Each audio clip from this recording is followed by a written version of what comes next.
नमस्कार मित्रांनो, मी अजित देवळे, दिग्दर्शक, एडिटर आणि कलाकार. मागच्या दोन्ही व्हिडिओंना तुम्ही भरभरून प्रतिसाद दिला, त्याबद्दल तुमच्या सगळ्यांचे धन्यवाद. आजचा विषय माझा आहे पुन्हा निर्मात्यांसाठीच. मागच्या शुक्रवारीसुद्धा मी एक व्हिडिओ अपलोड केला होता आणि त्या व्हिडिओमध्ये मी सरळ सांगितलं होतं की 5 मराठी सिनेमे या शुक्रवारी रिलीज झालेले आहेत. 5ही चित्रपटांची नावंसुद्धा सांगितली होती, त्यांच्या दिग्दर्शकांचीसुद्धा नावं सांगितली होती. तर आज पुन्हा शुक्रवार आहे. इवन शुक्रवार काल होऊन गेला, आज शनिवार आहे. आणि मला सांगायचं की त्या 5ही चित्रपटांपैकी जसं मी प्रिडिक्ट केलं होतं की एकही फिल्म चालणार नाही, कारण 10वीची परीक्षा होती, रिलीजची वेळ चुकीची होती. एक फिल्म तर दिग्गज दिग्दर्शकाची होती, दिग्गज कलाकार देखील होते, परंतु शुक्रवार शनिवार नंतर त्यांनी चक्क एका तिकिटावर एक तिकीट फ्री ठेवलं तरीसुद्धा रिस्पॉन्स आलेला नाही. दुसरीसुद्धा दिग्गज कलाकाराची फिल्म होती, तरीसुद्धा ती बॉक्स ऑफिसवर काही करू शकली नाही. आता प्रोड्युसरने कोणती काळजी घ्यायची आहे फिल्मचा विषय निवडताना? सर्वप्रथम, मला ती स्टोरी आवडली, मी निर्माता आहे म्हणून आपल्याला ती फिल्म करायची आहे तर नाही. तुम्हाला तो विषय आवडून महत्त्वाचा नाही आहे, तो विषय ऑडियन्सला किती आवडेल हा महत्त्वाचा विषय आहे. दुसरा मुद्दा, करोनानंतर किंवा 200 रुपयाचं तिकीट घेऊन जर मी ती फिल्म बघायला जातो आहे तर मला फक्त एंटरटेनमेंट हवं आहे. माझी फॅमिली हसली पाहिजे, माझी छोटी मुलं हसली पाहिजेत, मी स्वतः हसलो पाहिजे. निव्वळ तो एंटरटेनमेंटच असला पाहिजे. दुसरी महत्त्वाची गोष्ट, अवॉर्डसाठी वगैरे फिल्म बनवत असाल, जसे काही आत्ता विषय येऊन गेले मरणावर किंवा स्वमृत्यूवर वगैरे, त्याही फिल्मचं बॉक्स ऑफिसवर काहीही कलेक्शन नाही आहे. मेसेज देणं हा एक चांगला माध्यम आहे चित्रपटाच्या द्वारे, परंतु त्यातनं जर तुम्हाला रिकव्हरीची अपेक्षा असेल तर मात्र तुम्हाला खात्रीनिशीरच विषय निवडावे लागतील. तर विषय कसे निवडावेत? कॉमेडी विषय निवडा, तुमची फिल्म नक्कीच चालेल. कारण स्ट्रेस बस्टर हे नेहमी चांगलं माध्यम आहे. फिल्म एक चांगलं माध्यम आहे जिथे आपण कॉमेडी करून फिल्म जेव्हा आपण बघायला जातो तेव्हा डोकं बाजूला ठेवून आपण निव्वळ एंटरटेनमेंटसाठी जातो. तर निर्मात्यांनी असे विषय निवडा ज्यात लोकांचं फक्त आणि फक्त मनोरंजन होईल.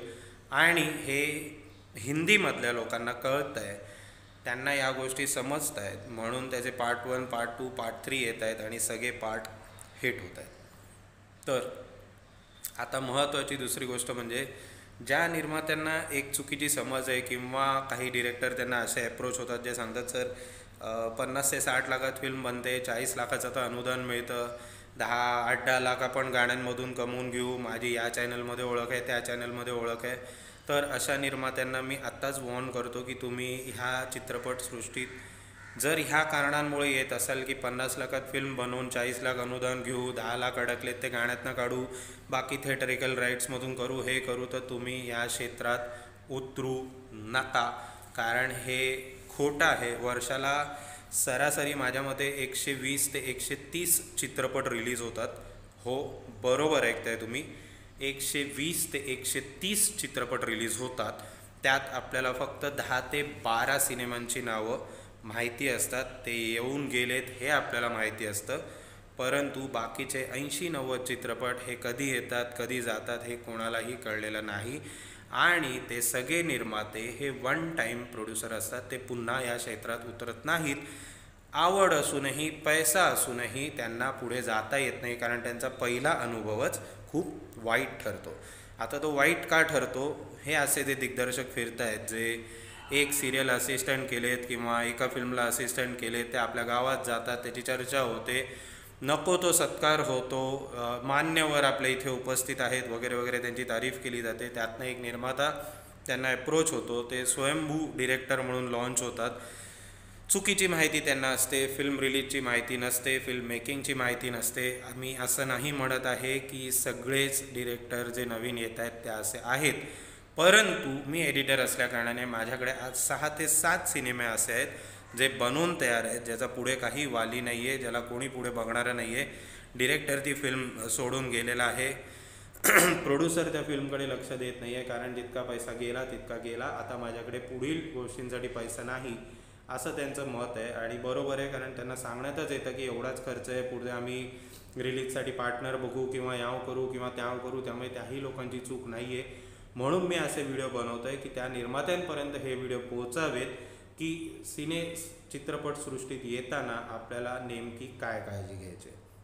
तर आजचा हा विषय होता की विषय कोणता निवडावा, ऑडियन्स कोणतं टार्गेट करावं, कारण आपली मराठी चित्रपटसृष्टी ही खूप लिमिटेड लोकांची आहे, लिमिटेड ऑडियन्सची आहे, लिमिटेड काळापर्यंत चालणारी आहे.